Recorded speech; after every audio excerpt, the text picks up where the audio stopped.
So the fourth wave is expected to hit in December. The Omicron variant has already made its landing in the country.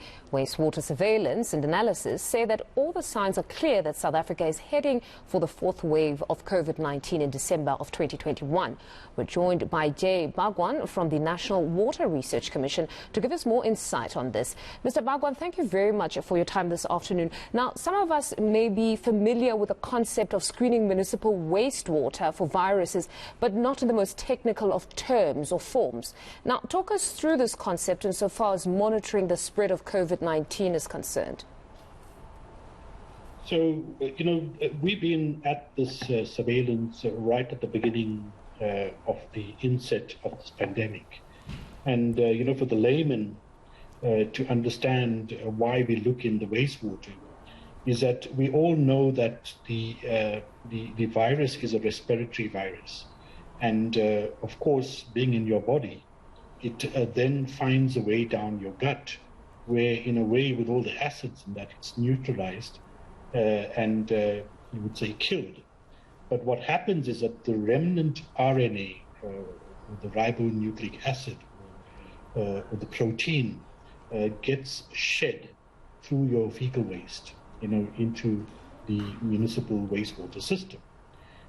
So with the technology we have, and we use the same technology as the PCR, we can go and search in that wastewater and the sewage sample for that specific RNA and tell you, whether the virus is present. Now, of course, this has to be shed by somebody that is infected, and also both symptomatic and asymptomatic. So we are able to capture both, the symptomatic and asymptomatic cases in the wastewater stream, should people be using a toilet frequently. No, I love that you're quite appreciative of the fact that we're just laymen. Now, when you're dealing with the remnant particles of COVID, would we be safe to assume that it's not a live virus? Because some might actually have been concerned that in the sewage, if we're getting a bit of COVID, that might pose a risk for further spreading of the virus.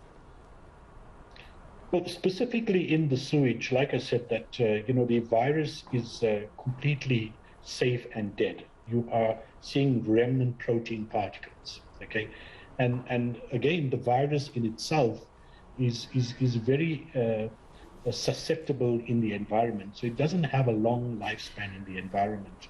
That's why, if you in close contact with somebody where there's aerosol sprays, an infected person, you could pick it up. But, generally, it hasn't got a very long lifespan of a week or 2 weeks in the environmental condition. But specifically, like I said, in sewage, it's safe. It's a RNA protein, and it's not a live virus, and that's what we're looking for in the sewage. And then in terms of your surveillance, are you fully capacitated to go full scale, or at this point you've been monitoring a few metros?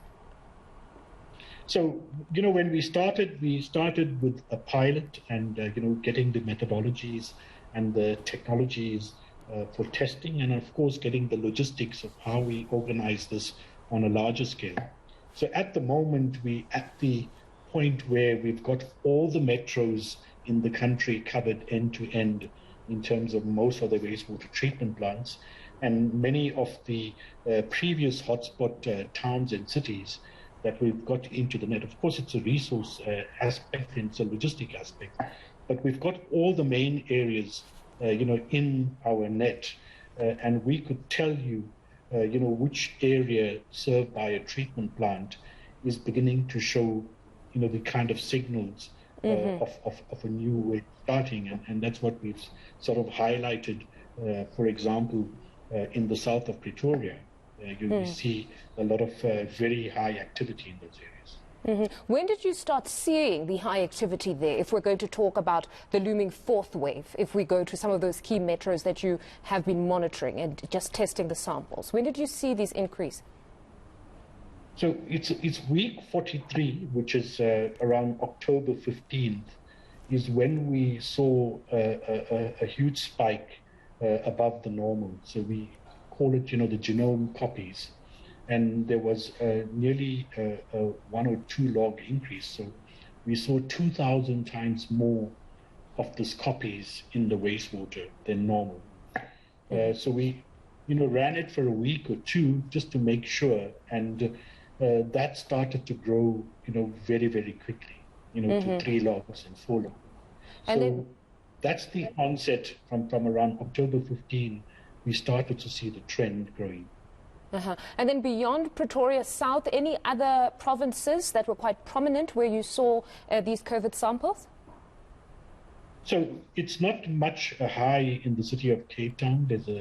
We see signals of a very slow start, as well as eThekwini.